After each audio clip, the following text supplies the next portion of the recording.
नमस्कार, मैं हूं आपके साथ मीनू चौहान। स्वागत है आपका न्यूज़ 19 में। और आज हम लेकर आए हैं आपके लिए एक स्पेशल प्रोग्राम जिसमें हम चर्चा करेंगे न्यूरो से संबंधित विभिन्न बीमारियों को लेकर। कोरोना के हालात को देखते हुए न्यूरो पर क्या असर हुए हैं और क्या ऐसी बीमारियां हैं और क्या ऐसे रोग हैं जो न्यूरो की तरफ लेकर जाते हैं। अधिकतर हम लोग न्यूरो को एक छोटी बीमारी समझकर अपने परिजनों को गंवा देते हैं, खो देते हैं और समय पर इलाज नहीं होने के कारण हम अपनों से दूर हो जाते हैं। तो इसी विशेष प्रोग्राम के साथ मैं स्वागत करती हूँ मीनू चौहान और इसी पर चर्चा करते हैं डॉक्टर बंसल से। तो आइए चलते हैं हमारे इस खास प्रोग्राम की ओर। नमस्कार सर। नमस्कार सर, अधिकतर हम देखते हैं कि न्यूरो को लेकर आम धारणाएं बनी हुई है कि जैसे ही डॉक्टर कह देते हैं कि ये रोगी जो है न्यूरो से पीड़ित है या न्यूरो रोग है, इसको न्यूरो से मिलकर ले जाइए, न्यूरो सर्जन के पास में ले जाइए। वैसे तो हम आम अगर कोई बुखार होती है या लोग किसी रोग से पीड़ित होती हैं, मानसिक पीड़ित होते हैं, तो हम ऊपरी हवा या ऊपरी ऐसा कुछ कह के उसको टाल दिया करते हैं, लेकिन और अधिकतर हम उसे पागल भी घोषित कर देते हैं अगर मनोरोग जैसा हमें कुछ दिखता है। तो क्या ये सही है? क्या मनोरोग पागल जैसी बीमारियों से संबंधित होता है? क्या उस मरीज को पागल कहना उचित होगा या उसका इलाज संभव है? क्या मानसिक रोग एक रोग होता है या मनोविज्ञान में इस तरह की कोई बीमारियां भी होती हैं? तो इसी पर चर्चा करते हैं डॉक्टर बंसल से। नमस्कार, मैं doctor Saunde Bansal, senior neurosurgeon and director of Nivik neuro trauma and multi speciality hospital, जो कि मानसरोवर मेट्रो स्टेशन पर स्थित है जयपुर में। जैसे कि आपने बताया कि मानसिक रोग या ब्रेन से रिलेटेड बीमारियां, पागलपन, जैसे आपने बोला, किसी भी मरीज़ को पागल बोलना या पागलपन घोषित करना बहुत ही अर्ली स्टेज है। पहले आप मरीज़ की मानसिक स्थिति इतनी क्यों ख़राब हुई है, पहले इसको इवेलुएट करो, असेस करो।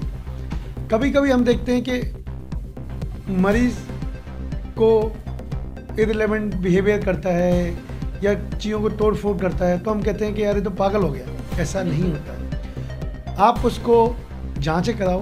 कभी कभी ब्रेन में चीज़ें होती हैं, जैसे ब्रेन ट्यूमर हो जाता है, ब्रेन में गांठ हो जाती है, या कुछ थक्का जम जाता है, या कभी कभी इलेक्ट्रोलाइट इम्बैलेंस हो जाता है। उसकी वजह से भी ये सारी प्रॉब्लम आती है। बिना मरीज़ की जाँचों के कराए किसी को पागलपन घोषित करना बिल्कुल गलत होता है। सर, मैं आपसे ये जानना चाहूँगी, क्या स्ट्रोक होना, ब्रेन के अंदर स्ट्रोक होना न्यूरो से ही संबंधित होता है या लकवे जैसी शिकायत भी न्यूरो में ही सम्मिलित होती है, या कौन सा ऐसा पार्ट है या कौन सी ऐसी चीज़ें हैं, कौन सी ऐसी छोटी बीमारियां भी जो गंभीर रूप लेती जाती हैं और पैरालिसिस की तरफ हमें धकेल देती है? हम देखते हैं अधिकतर कि ये सर्दियों में ही आने वाला रोग है।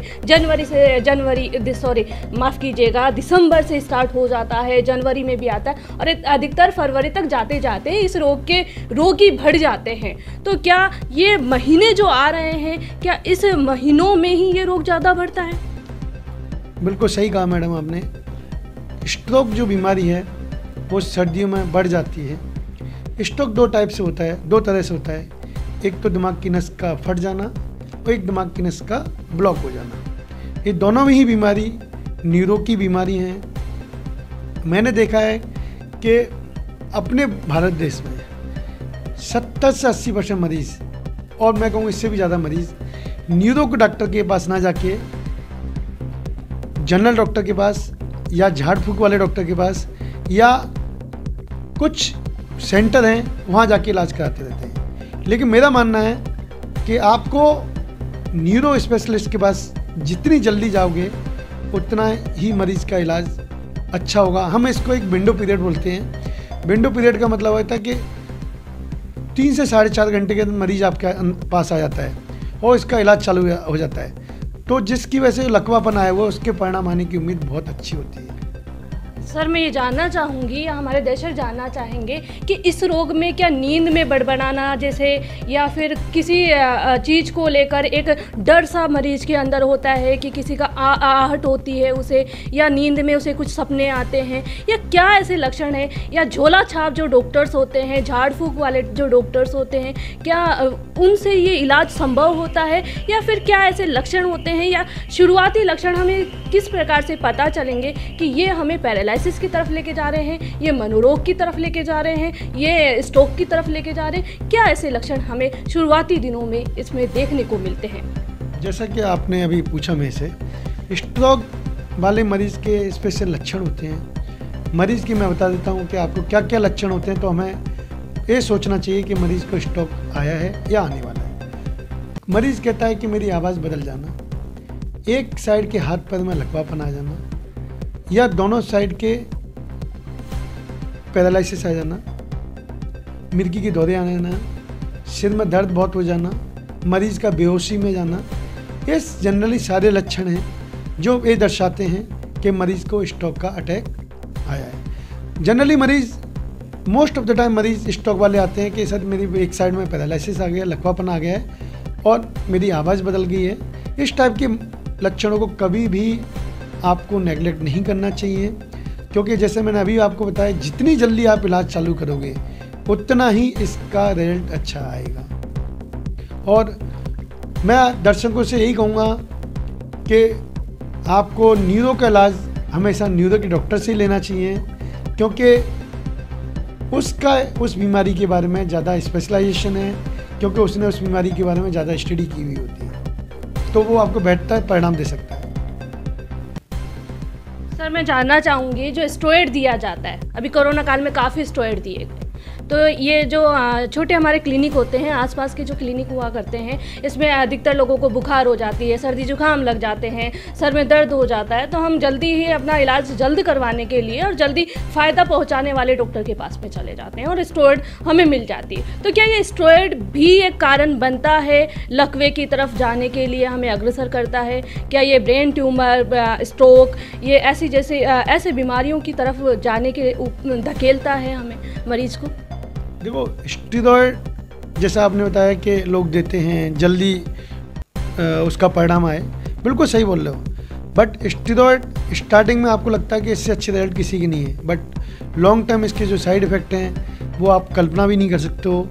कभी भी स्टेरॉइड हमेशा एक पर्टिकुलर इंडिकेशन होती है, बहुत ही सिलेक्टेड केसेस में दिया जाता है, तो स्टेरॉइड को कभी भी रामबाण दवा नहीं माननी चाहिए, क्योंकि इसके साइड इफ़ेक्ट ज़्यादा हैं, फ़ायदे कम हैं। सर क्या न्यूरो समस्याओं के लिए आयुर्वेदिक उपचार भी इसमें किया जाता है? मैम देखो, हर एक बीमारी का आयुर्वेदिक इलाज होते हैं, बट मैं कभी भी ये नहीं कहता किसी भी पद्धति को कि वो पद्धति ख़राब है, क्योंकि हर पद्धति का एक अपना इम्पोर्टेंस होता है। कोई भी पद्धति हो, हम जैसे बहुत सारे धाम पर जाते हैं तो उसमें भी हमें आस्था होनी चाहिए, बट आपको एट द सेम टाइम आपके क्लिनिकल जो डॉक्टर हैं, फिजिशियन, न्यूरो सर्जन, जो न्यूरो से रिलेटेड डॉक्टर हैं, उनसे परामर्श ज़रूर लेनी चाहिए, क्योंकि आपको इमरजेंसी है, आपकी कंडीशन सीरियस है, तो ये ही लोग आपको फ़ायदा पहुंचा सकते हैं। बाकी जैसे बताया आयुर्वेदिक, उनके लंबे ट्रीटमेंट होते हैं और उनका इफेक्ट आने में टाइम लगता है, इसलिए आपको सबसे पहले डॉक्टर के पास हॉस्पिटल पहुंचना चाहिए। क्या इन बीमारियों के लिए MRI जांच या CT स्कैन जांच या ऐसी जांच या इससे भी कोई अलग जांच होती है? कई बार हमने देखा कि छोटे क्लिनिक पर सोनोग्राफी कर दी जाती है, दिमाग में मरीज दिमाग से पीड़ित होता है, सर दर्द से पीड़ित होता है CT स्कैन करके, लेकिन कई बार उसमें भी बीमारियां नहीं आती है, तो इसके लिए कई जाँच है?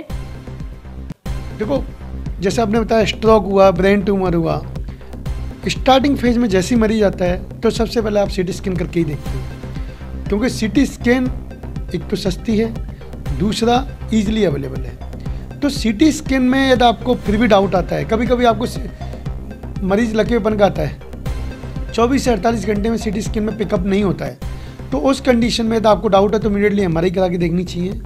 MRI से आपको डेफिनेटली आइडिया लग जाता है कि इनको स्ट्रोक आया है, जो वो चेंजेस दिख जाते हैं, वो चेंजेस दिखते ही आप अपना ट्रीटमेंट चालू कर सकते हो। धन्यवाद सर। आज हमने जाना कि मनोरोग क्या है, न्यूरोलॉजी जो रोग हैं उससे संबंधित हमने बात की। अगर ऐसे ही कोई प्रश्न आपके पास में है तो आप हमारे इस खास प्रोग्राम में जो आपको दिखाया जा रहा है उसमें कमेंट बॉक्स में आप कर सकते हैं और आप अपने सवालों के जवाब भी दे सकते हैं। तो इसलिए धन्यवाद देना चाहूँगी इस चर्चा के लिए डॉक्टर बंसल को, और ऐसे ही खास प्रोग्राम के लिए आप जुड़े रहिए न्यूज़ 19 से।